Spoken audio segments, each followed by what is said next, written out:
Eyes front. Hey. Hey. Ah. Hey.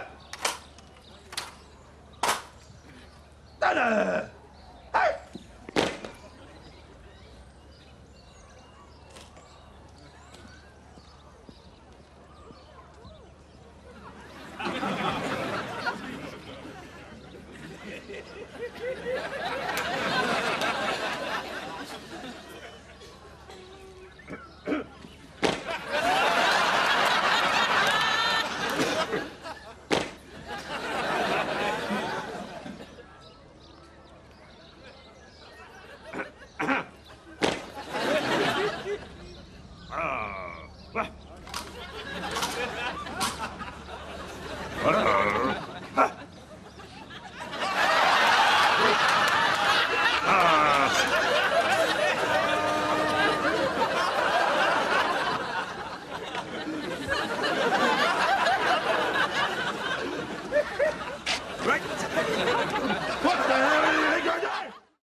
Hi everyone! Welcome to week 5 of our video sermon-based life group discussing biblical leadership and the philosophies found in the book Lead Like Jesus by Ken Blanchard. Over the last 4 weeks, our group has discussed some of the vital parts of this Lead Like Jesus philosophy, from answering the 2 fundamental questions of a leader to really wrestling with a better understanding of our egos. And then you remember last week when we discussed the importance of having a 4-part vision for the lives that God has given us. Today, we're going to be discussing the methods and behavior of a leader. And we're going to build upon all of these concepts we've been discussing so far. So the third domain of Lead Like Jesus involves the hands of a leader. And we'll be looking at this model that Ken Blanchard calls the way of the carpenter. You see, during Jesus' public ministry, one of his primary goals was to develop the people around him. He cared about what they were doing. And the disciples, they had come from a variety of vocations. They left everything from being tax collector to fishermen to follow Jesus, and they found themselves under this intense mentoring. Mark 6:3 tells us Jesus was a carpenter. And Matthew 13:55 says he grew up in the house of a carpenter as well. And it was through that experience that Jesus provides a practical model for developing us from call to commission. But before we jump into all of that, I want the group to work on the following question together. Look up these 4 verses from Matthew and try to match the verse with these 4 words. And then discuss amongst yourself which verse fits which word and why.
Before we move on, I know that you want to know, did I get that last question right?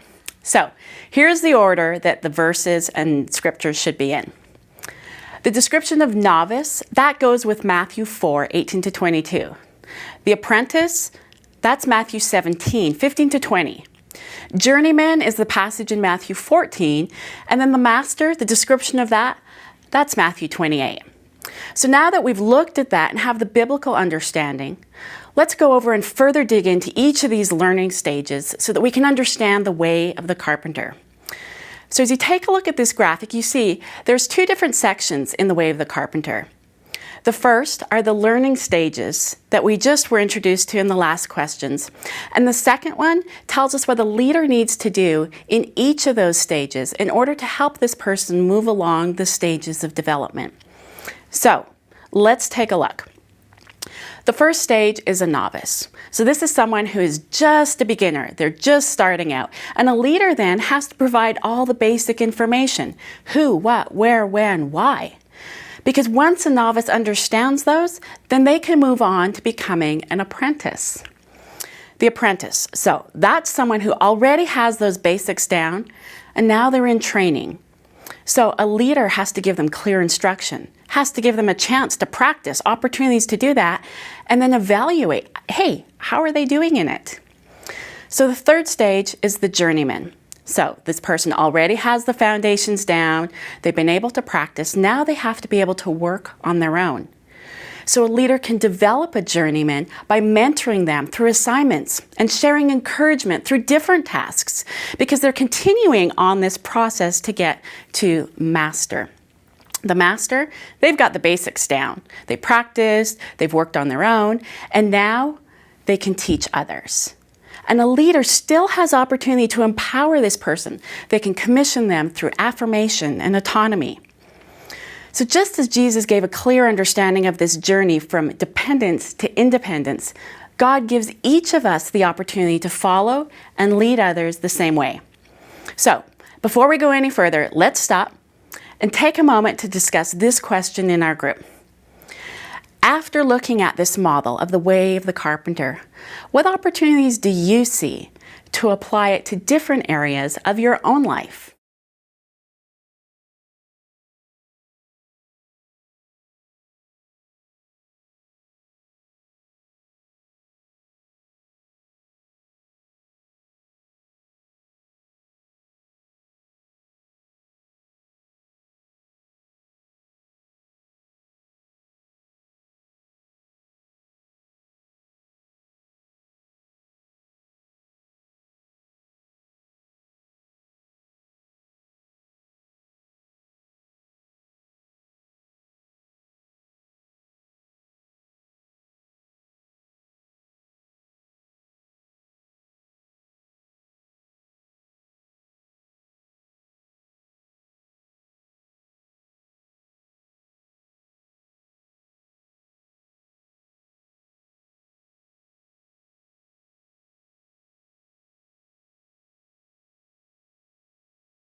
So now that we've had a chance to look at the way of the carpenter and find opportunities in our own lives to be able to apply it, I wanted us to talk for a few minutes to a couple people who are perhaps a bit more experienced at doing this. Veronica Hasbrook is here, and she heads up our women's ministry and is part of the Life Groups team at New Break.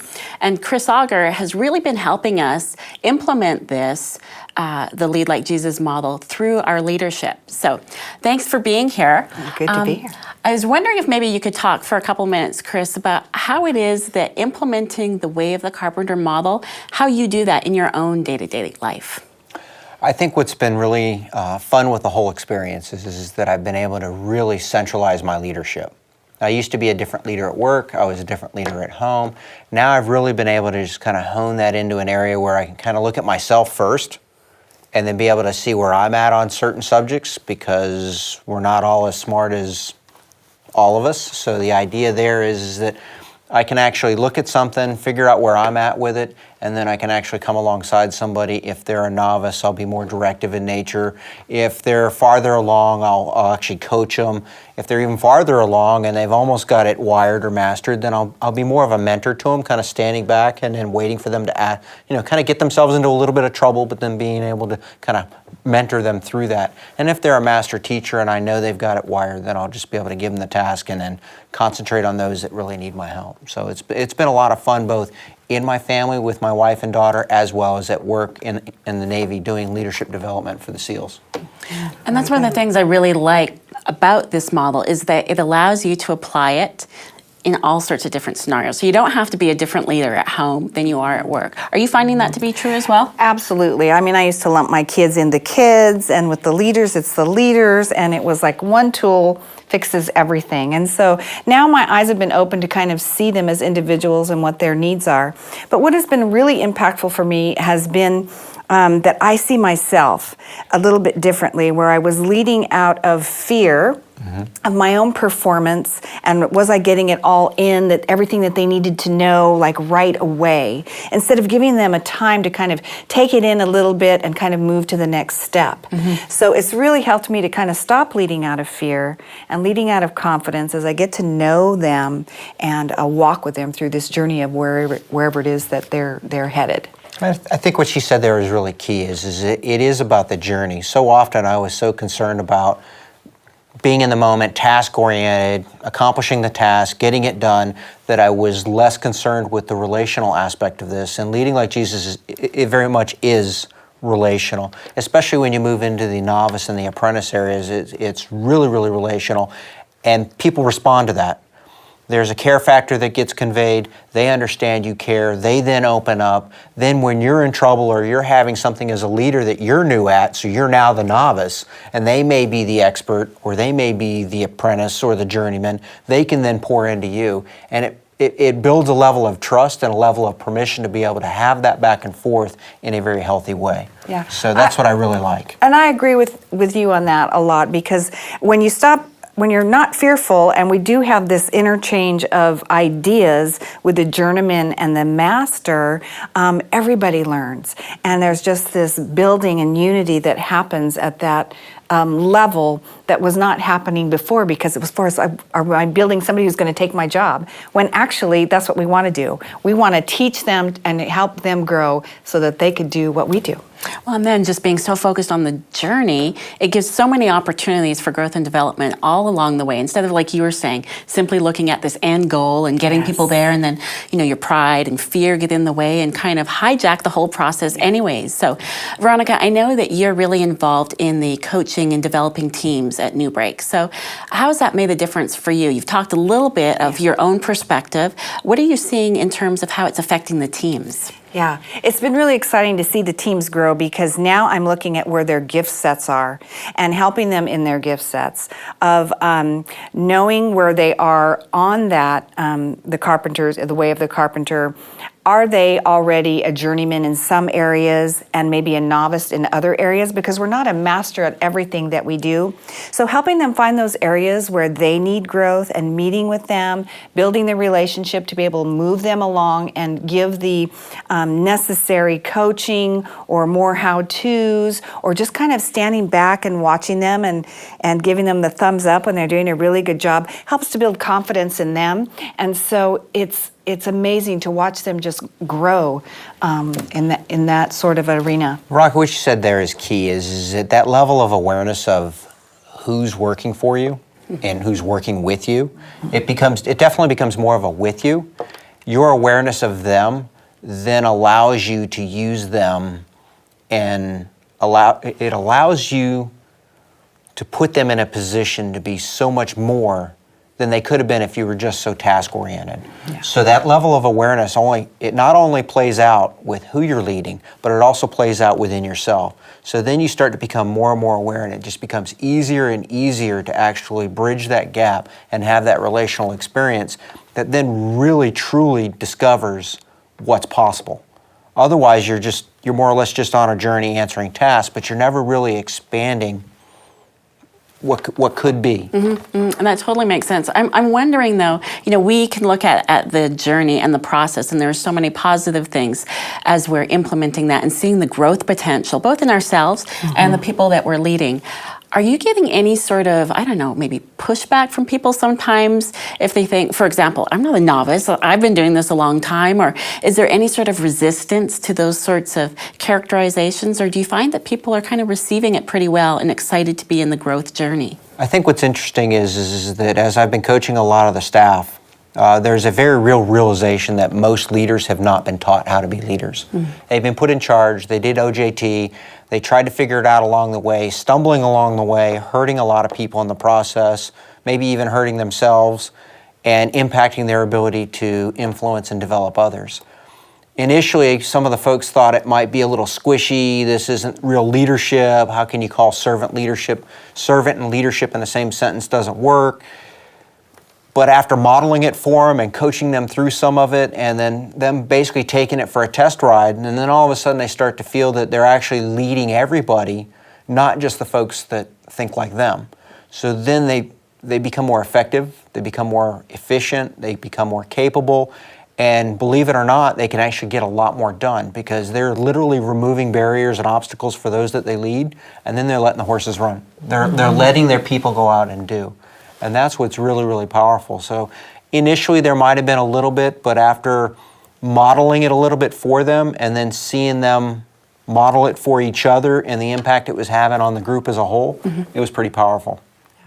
I have to agree with Chris on that one. It's the relationship that we're building with them that allows us to speak into their lives. And we may have some pushback every now and then, but you soon begin to realize that we can't see the blind spots in our lives, that we need somebody who is a truth teller, as it says in Lead Like Jesus, to help us find our way. And with the caring that we have of that discipleship piece, of coming alongside, of not having the fear, of being more confident in who we are in Christ, and having that humility, that they allow it. It's almost like you come alongside them as a thought partner, and then you help coach them through it. And then in most instances, they'll discover and they'll coach themselves through certain situations, especially when you start asking some of the deeper questions about, well, how would you actually lead this person if they knew this amount and they weren't necessarily a novice, but they were an apprentice? It should be different. This then gives them that framework and that model because they can follow that path of the carpenter. And then when somebody's given something new, it then gives them the permission to reset and go into a more directive nature. But you're still going to coach them along and get them into being an apprentice or a journeyman much quicker. Which is what I really like about the process. So thanks for sharing your thoughts on that with us and the experiences that you have been having in really implementing it.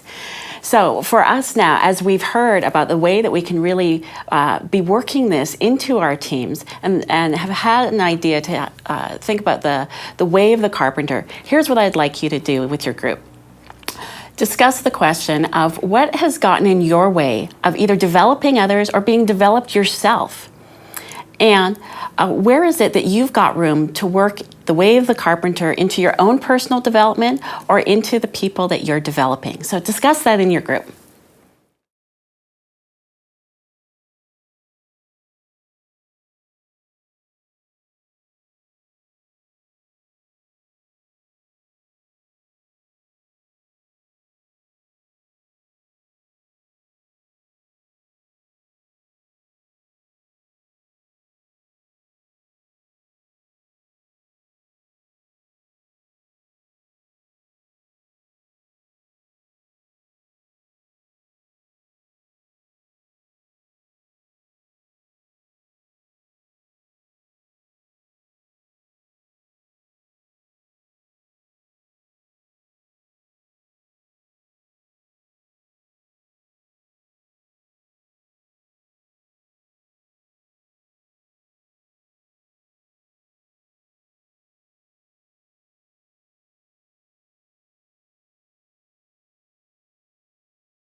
I hope that all of you enjoyed our time in life group together as we discussed the hands of a leader, and even more specifically, the way of the carpenter.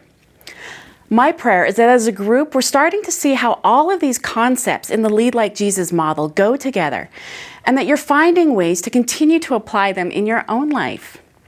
You see, one of the important facts that we've come to realize as we've all been on this journey of leadership development is that this isn't just information for us to learn. Instead, we have to practice it in order to really be able to make an impact, not only in our own lives, but in the lives of everyone else that we influence. As we close our group together, I would like our facilitator to split us up into smaller groups of 3 to 4 people. And then I'm going to challenge you to think of one person that you learned from as a master in certain aspects of life, and then another person who you, as a master, can teach. Once you share this in your smaller groups and have prayed about it, your facilitator will bring the group back together, pray for everyone, and dismiss you all.